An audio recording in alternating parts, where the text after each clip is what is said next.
scream out like he did. And that's simple.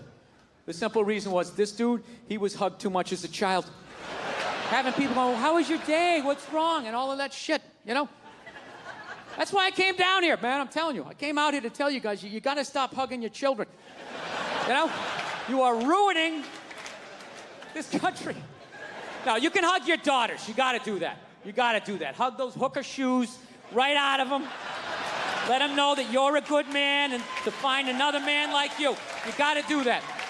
But your son, you can hug him a little bit, but every 3-4, you got to fucking knock him down, right?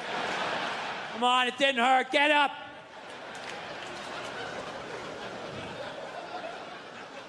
Look, I didn't come from a family. I don't know about you guys. I didn't come from a touchy-feely. Call me when you get there. None of that shit.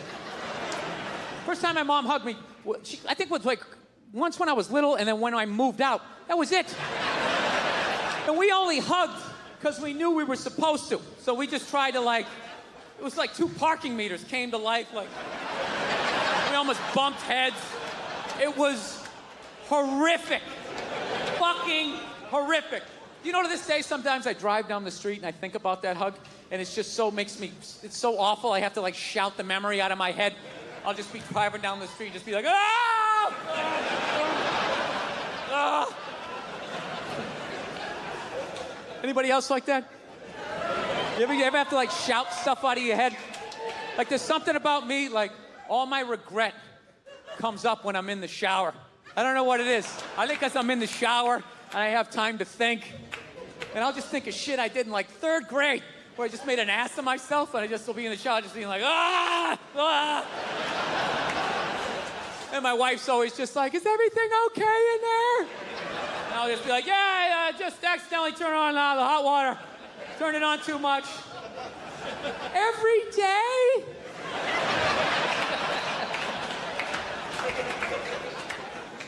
So, yeah. I actually asked my mother one time when I finally got out in the world and I saw how other families interacted. I finally asked her one day, I was like, how come we never did the hugging thing? You know what I mean? How come we didn't do that stuff? She's like, well, I wanted to hug you kids when you were little, but I was afraid it was going to make you gay. And I was like, you were afraid? You were afraid? And then she goes, well, it was your father. That's what it was. Protecting him like I always do. He was afraid. He said, you don't know how to raise boys.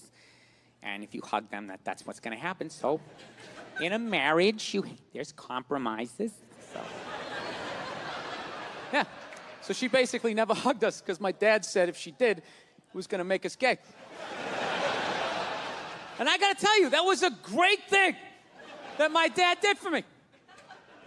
Let me finish before you start blogging, okay? And I end up on a split screen on Good Morning Atlanta, you know? Comedy, can it go too far? Last night at the Tabernacle. Sitting there next to some fucking Cheeto-eating blogger. So, yeah, this is the deal. I'm going to defend my dad here because this is basically what happens when you have a kid. As far as I know, I don't have any kids, but as far as I would think, if you have a fucking kid, what do you want to do? You want to improve on your childhood, okay? You want to keep the shit that your parents did that worked, and then you want to get rid of the stuff that didn't work. So that was my dad, as fucked up as that was his improvement on his childhood that he never talks about, the way a veteran doesn't talk about going to war, you know? So I figure if that was his improvement on his childhood just must have been something like, don't change his shitty diaper. Let him figure it out for himself. Get out in the rain, you shitty baby. Hey, let me handle this, lady. Why are you still standing here, you shit toddler? So, he took it from that and knocked it down to, don't hug him, it's gonna make him gay, right? And then maybe someday I have a kid, I'll whittle it down to hey, he's not taking drama class, all right? He's not taking drama class because I said so, lady! Let me handle it! I won't fix everything. Yeah, and that's not a homophobic thing either, that I wouldn't send my hypothetical son to drama class, okay? It isn't. I'd let my hypothetical daughter take a drama class, okay? My son can't fucking do any of that shit Unless I'm sending them to one of those fame high schools, you know, where everybody's doing it. One of those creative schools. You go to the cafeteria, everybody's like, cottage cheese, what is it made of? Right? Like, then he can do all he wants. Then he can do all the fuck he wants. But there's no way I'm letting him do that at a public school with those goddamn animals. He's gonna get the shit kicked out of him. He's gonna come home with his underwear up his ass, and then I have to be the adult and go down to the principal and be like, oh, there's some sort of tomfoolery going on around here. I don't want to do that. I want to find the fucking 8-year-old. What is he, this tall? I want to find the kid that did it to my kid, tip him upside down into some sand or a puddle, anywhere where oxygen is going to be an issue, right? And just leave him there. Right? And you wait till that one leg just starts shaking so you know he's down to his last breath. And then you turn him upside down, you're upside right, you grab him by his throat, you just say something horrific. You ever do that again, I'm gonna beat your mother to death with the family dog. Right? Over. So, yeah, a lot in my life has changed since I last came through here to Atlanta. Yeah, I got married. That's the big thing. Yes, I did. Very happy about that. I'm very happy with that because it was starting to get weird, you know? It's like 45 years old. Oh, my girlfriend. Yeah, we're gonna go out and get some pop, you know? Going to parties, it was just weird. Because I hang out with people my age, you know, and they all got married, they all had kids, and I just couldn't contribute when people were standing around talking about marriages and kids, you know? I felt like a little kid. They're sitting there going like, oh, the superintendent of the mayoral candidate will be bi-coastal, bipartisan with the Middle Eastern crisis. And it's an advanced learning program. The deadline's May 11th. You have to stop the bullying with the superintendent of the mayoral candidate. And the conversation would come around to me. I felt like I was like 8 years old.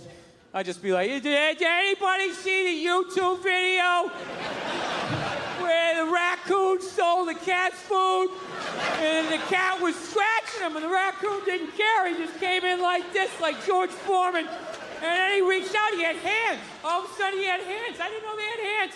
He scooped it up and he ran away on paws. Do you guys know they had hands?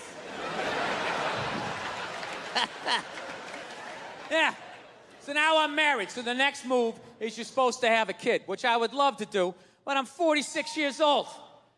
I'm just thinking it's too fucking late, you know?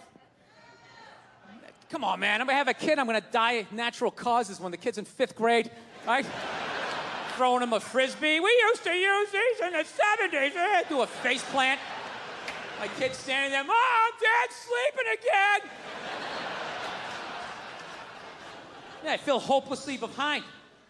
All my friends have kids. Most of my friends who have kids are cool.